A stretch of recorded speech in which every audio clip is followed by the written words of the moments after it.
Bonsoir tout le monde. Alors, la capsule de ce soir va encore une fois nous permettre d'aborder un exercice dans le chapitre de l'information génétique, précisément la transmission des caractères héréditaires et l'application des lois mendéliennes. Alors, je vais commencer par lire l'énoncé de l'exercice. Je vous laisse, comme vous le savez maintenant, le temps de le relire avant d'aborder la résolution.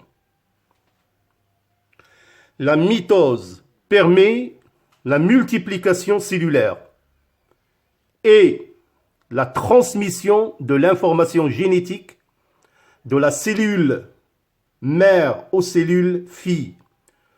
Au cours de cette multiplication, la méiose permet la formation des gamètes et participe à la transmission de l'information génétique d'une génération à une autre au cours de la reproduction sexuée. Pour préciser les rôles de ces deux phénomènes dans la transmission de l'information génétique, on propose les données suivantes. Le document 1 présente l'évolution de la quantité d'ADN dans le noyau d'une cellule mère de gamètes au cours des différentes phases de la formation des gamètes. Alors, je vais vous montrer le document 1. Alors, voilà le document 1 qui représente la variation de la quantité d'ADN dans le noyau de la cellule en UA, c'est-à-dire unité arbitraire en fonction du temps.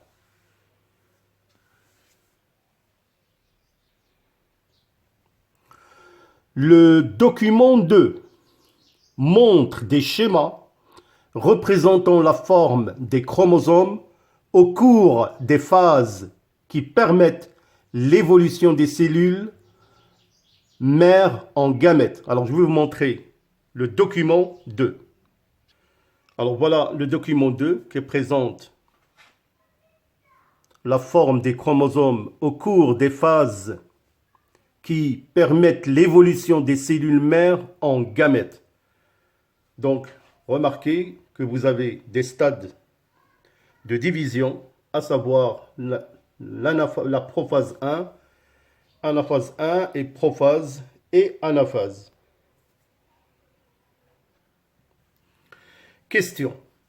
Montrez à partir de l'exploitation des documents 1 et 2 et de vos acquis, c'est-à-dire connaissances, comment la mitose permet-elle de conserver l'information génétique et comment la méiose conduit à la ploïdie et à la variabilité génétique des gamètes.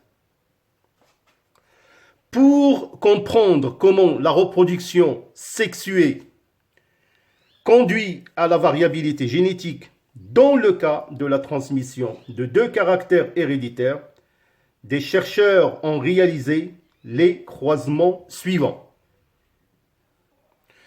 Le premier croisement entre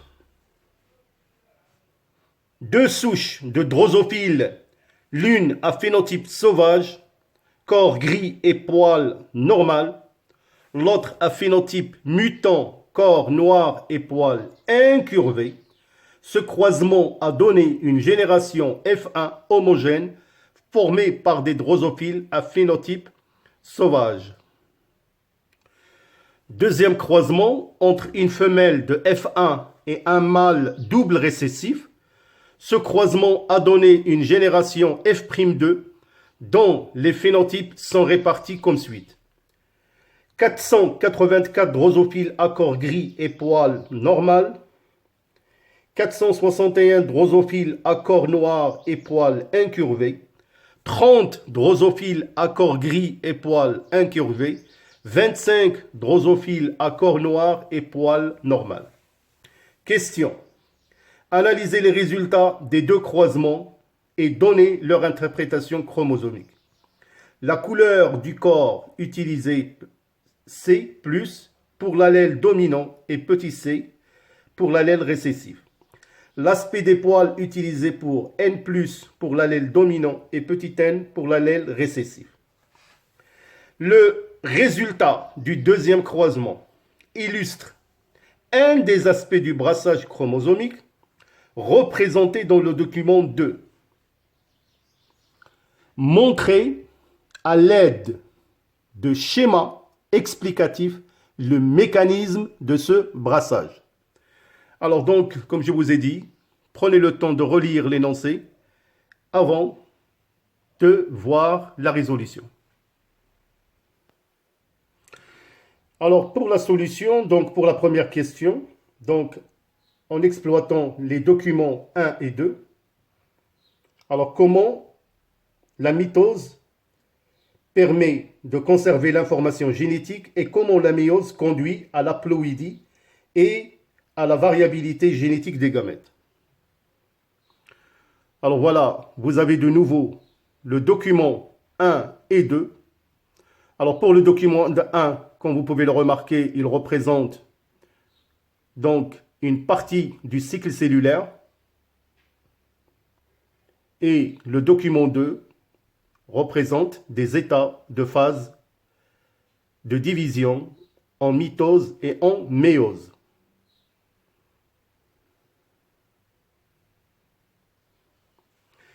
La stabilité de l'information génétique est due à la duplication de l'ADN avant la mitose, puisque sa quantité passe de 4 à 8 unités arbitraires et revient à 4 unités arbitraires après la mitose. Donc il faut voir le document 1. Les deux chromatides de chaque chromosome se séparent au cours de l'anaphase. Chaque chromosome fils migre vers un pôle de la cellule. Ainsi, les chromosomes sont divisés de façon égale entre les deux cellules filles qui reçoivent chacune le même nombre de chromosomes. La réduction de la formule chromosomique se manifeste par la diminution de la quantité d'ADN qui passe de 4 à 2 unités arbitraires suite à la méiose et la réduction du nombre de chromosomes au cours de l'anaphase 1, pendant laquelle chaque cellule fille reçoit la moitié du nombre de chromosomes. La diversité génétique se manifeste par le phénomène de crossing-over au cours de la prophase 1 qui permet l'échange de segments entre chromosomes homologues, c'est ce qu'on appelle le brassage intrachromosomique. Alors pour le petit 2, on va analyser les résultats des deux croisements. Alors le premier croisement a donné une génération F1 homogène constituée par des drosophiles à corps gris et cils normales. On déduit que les parents sont de souche pure ou lignée pure et que l'allèle responsable de la couleur grise du corps et l'allèle responsable de l'aspect normal des cils sont dominants, alors que l'allèle responsable de la couleur noire du corps et l'allèle responsable de l'aspect incurvé des cils sont récessifs.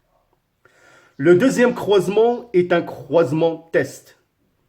Il a donné des phénotypes parentaux avec une proportion supérieure à 94,5% à celle des phénotypes recombinés 5,5%. On déduit bien évidemment que les deux gènes étudiés sont liés. Alors donc il faut vraiment trouver ces pourcentages par la formule connue petit n sur grand N fois 100 pour trouver les pourcentages.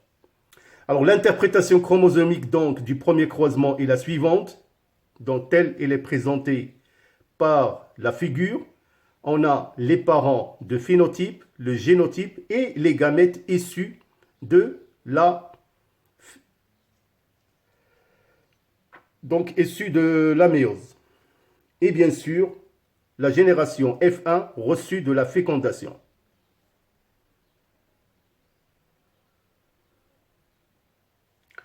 Alors, ce qui permet bien sûr d'établir une interprétation chromosomique du deuxième croisement. Alors donc, vous avez bien évidemment toutes les informations illustrées, les parents, femelles, mâles, les génotypes et les gamètes issus, avec bien évidemment un échiquier de croisement.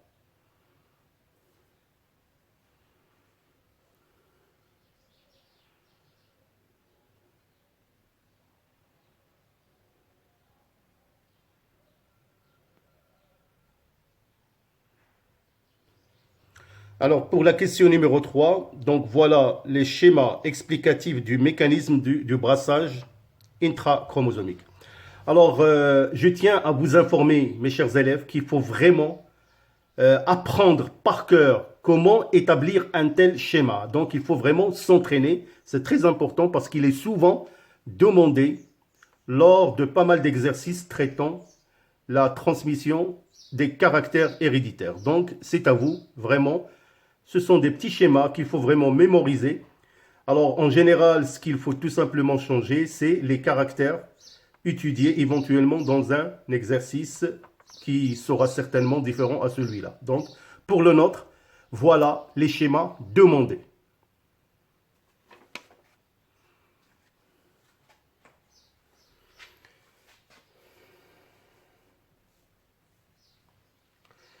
Alors voilà, j'espère que cet exercice va vous apporter encore une fois un plus pour vos préparatifs pour l'examen de fin d'année. Donc, il faut le refaire.